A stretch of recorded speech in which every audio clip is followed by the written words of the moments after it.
L'algorithme de tri sélection sort est l'un des algorithmes de tri les plus connus. Et surtout, il est tellement simple que même un enfant de 5 ans pourrait le comprendre. Oui, sérieux. Ok, attends, je te montre.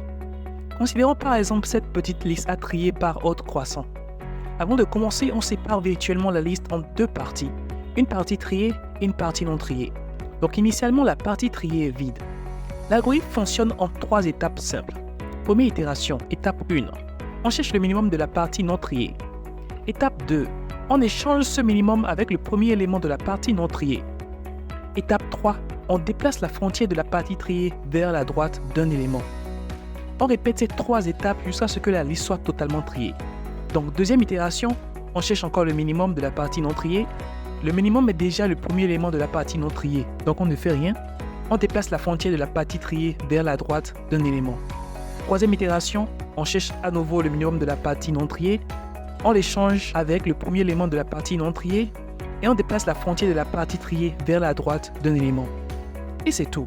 Notre liste est totalement triée car il ne reste plus qu'un seul élément dans la partie non triée.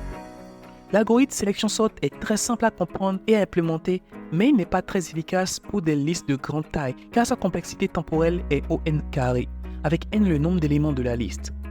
Quant à sa complexité en espace, elle est de O1. L'algorithme sélection sort reste cependant utile pour trier des listes de petite taille ou pour les cas où l'espace mémoire est limité car il n'a pas besoin de stocker beaucoup d'informations.